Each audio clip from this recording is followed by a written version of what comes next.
Martiniquaise, Martiniquais, la vocation du monde est de concevoir sa mutation perpétuelle. Ne pas la reconnaître, c'est être viscéralement rétrograde. La nier, c'est plus encore que cela. C'est réfuter la créativité de l'Homo sapiens, ce penseur universel que nous sommes. Cependant, cette mutation n'engendre pas que des progrès. Ce qu'il faut dénoncer, ce sont tous les dégâts humains causés. Nous sommes témoins aussi de la résurgence de nombreux fléaux que nous croyions révolus. Le racisme est un exemple patent. La haine, un autre. Ce qu'il faut condamner avec vigueur, ce sont les atteintes graves portées à la nature, malgré les investissements des experts. Et nous subissons, impuissants, les menaces du réchauffement climatique.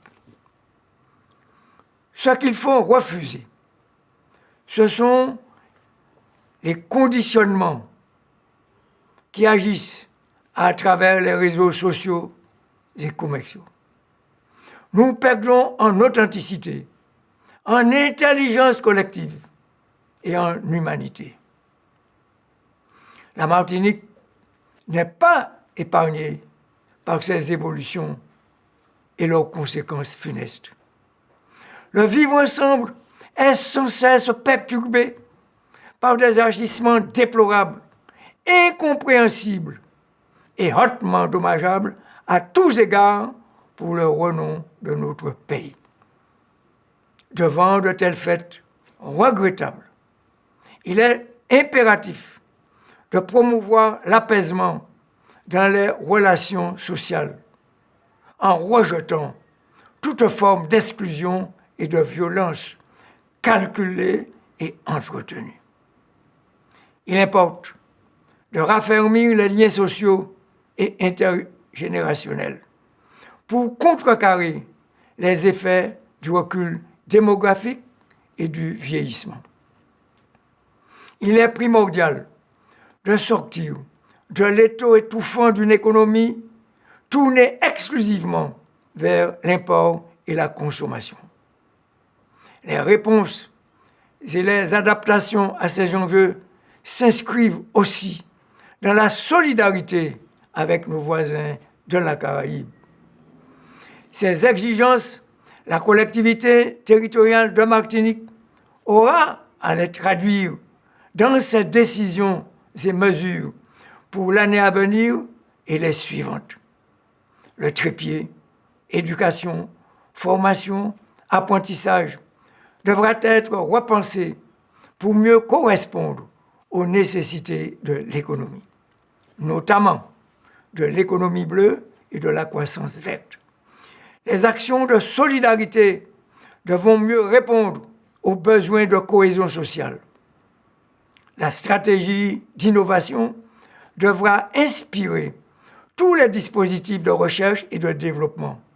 D'ailleurs, le très haut débit est déjà mis sur rail.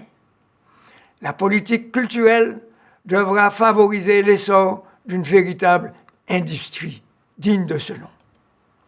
Rien ne se fera sans révision profondeur et maîtrise de nos moyens et ressources, car nous ne sommes pas sortis, hélas, de l'obligation d'assainissement de nos finances. Malgré toutes les contraintes et les inattendus, à l'impossible, je suis tenu. J'attends de vous une main tendue et solidaire. En Selouette, pas qu'à manger qu'à la loup. Bonne année 2018 à chacune et à chacun de vous. Bonne année avec plus force, Martinique. Merci en pile, merci en chai.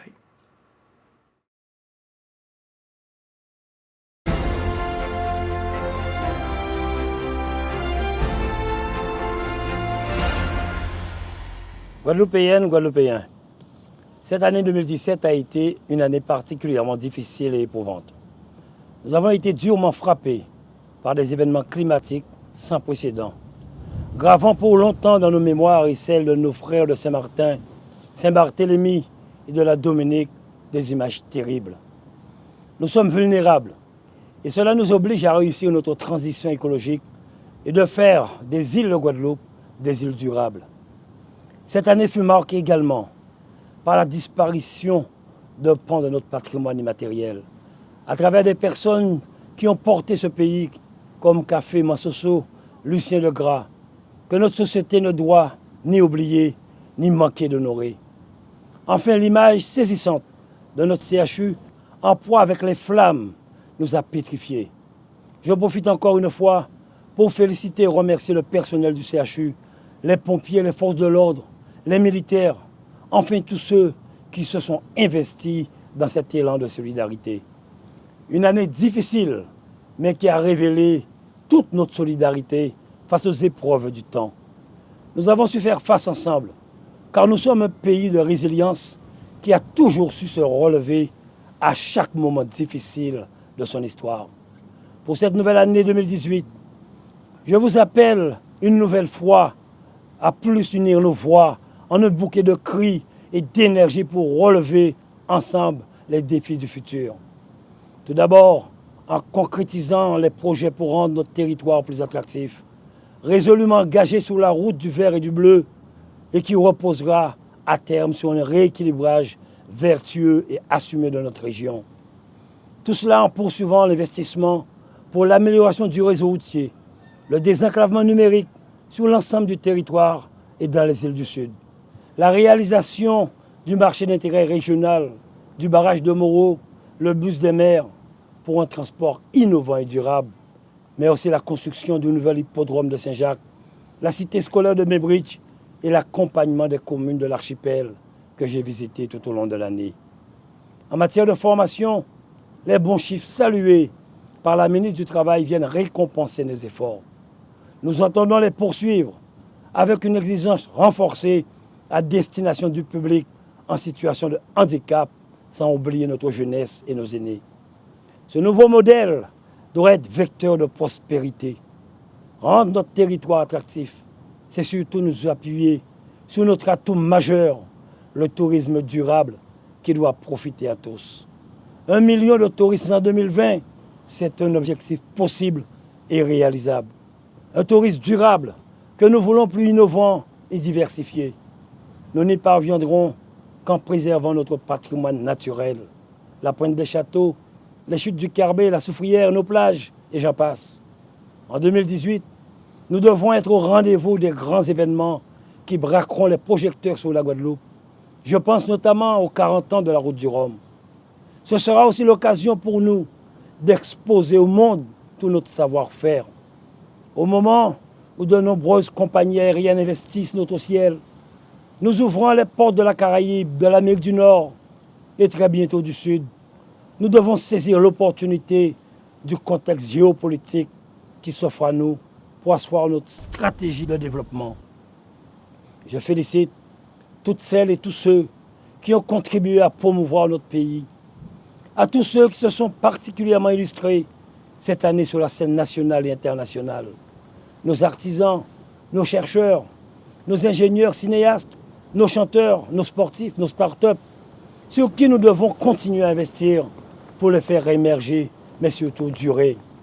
Avec une pensée pour nos agriculteurs et surtout nos pêcheurs qui ont été particulièrement éprouvés.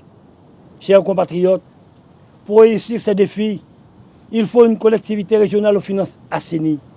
Il faut également renforcer le dialogue social. C'est l'une des clés de notre réussite. Je recevrai dès le premier trimestre 2018 l'ensemble des représentants syndicaux des travailleurs et les organisations patronales. Enfin, nous ne parviendrons à réussir la Guadeloupe sans résoudre définitivement le problème de l'eau. J'en appelle à la responsabilité de chacun pour sortir rapidement de la situation de crise que nous connaissons. Un élu responsable, comme nous l'avons fait en 2017, c'est plusieurs millions d'euros que la région Guadeloupe investira aux côtés des collectivités dans leurs projets de financement de travaux pour l'eau. Mes chers compatriotes, chers parents, permettez-moi pour conclure de vous demander de lever les yeux au-delà des difficultés d'aujourd'hui, vers les espoirs de demain, pour converger ensemble vers le même intérêt, celui de construire sereinement la Guadeloupe. Et cela sans oublier, comme nous y invitait Guy Tyrolien, qu'à force d'amour, demain il fera jour. Bonne et heureuse année 2018 à vous et à vos proches. Si nous voulons, si nous envie, nous qui arriver ensemble, c'est qu'à nous qui doit être parlé par nous. Merci.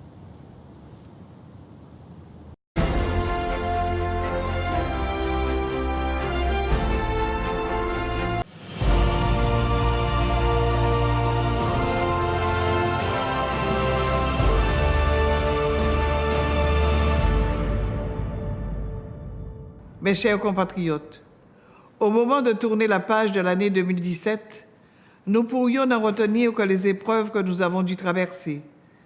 Les ravages des cyclones Irma, José et Maria dans notre archipel et dans les îles voisines, en particulier Saint-Martin, Saint-Barthélemy et la Dominique. Le terrible incendie de notre CHU, ou encore les pénuries d'eau. Mais avec vous, tourner tous ensemble vers l'année 2018, je voudrais au contraire retenir en guise de graines d'espoir tous les ferments de résistance et mieux encore de résilience qui sont à l'œuvre chez nous au quotidien et qui sont le socle de l'espérance lucide qui devra nous animer tout au long des prochains mois. Cette résilience, elle est d'abord en chacun d'entre nous et dans notre capacité à surmonter les difficultés. Le peuple guadeloupéen, je veux le dire, sans doute inspiré par son histoire, ne cesse de démontrer son exceptionnelle capacité de se relever de tout et de vouloir avancer.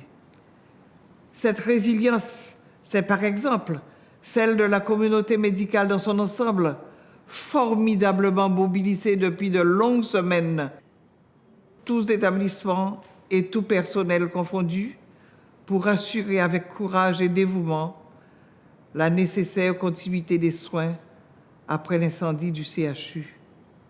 Cette résilience, c'est aussi celle qui s'est exprimée dans les rencontres territoriales des Assises de la famille, organisées afin d'élaborer une nouvelle politique familiale renforçant la cohésion sociale et les solidarités, tout en luttant contre les causes de la violence.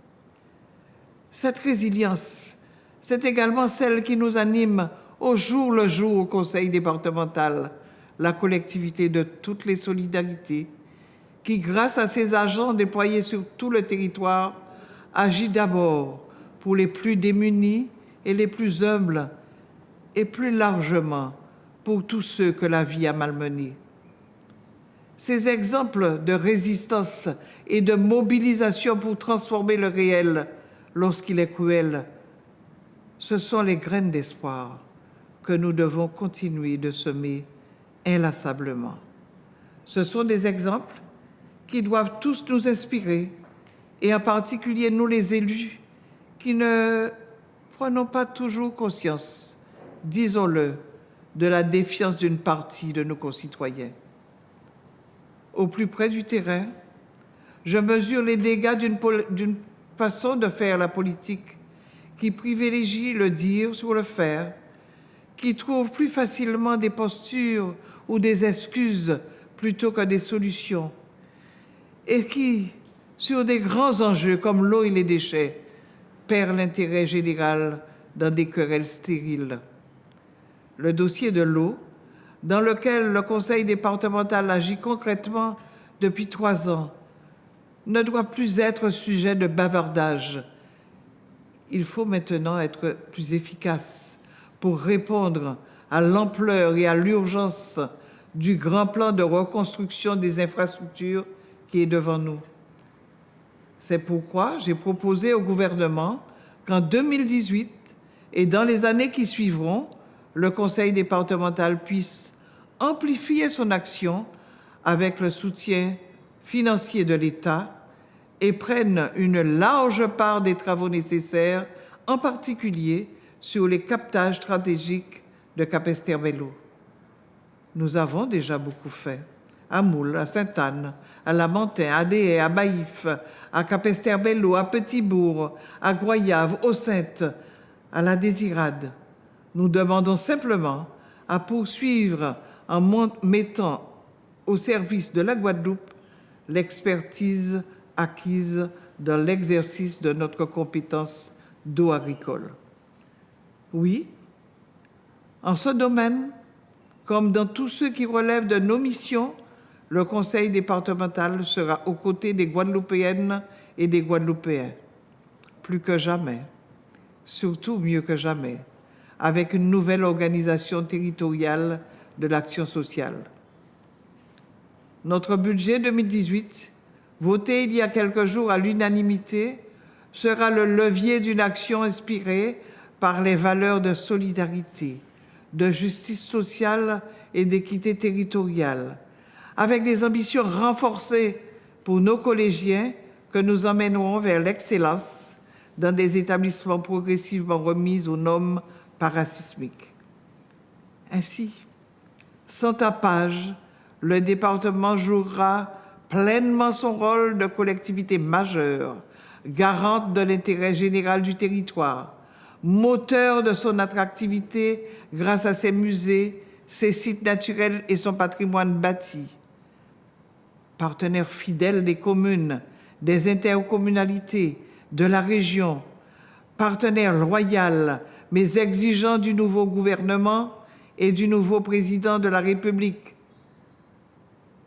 En des temps incertains, le Conseil départemental est une valeur refuge pour accompagner les familles guadeloupéennes dans leur quête d'une vie meilleure et d'un avenir pour leurs enfants sur leur terre. À vous toutes et à vous tous, j'adresse mes vœux de santé, de bonheur familial et de réussite personnelle. Bonne année. Force et courage pour nous construire, car il sol la pays là.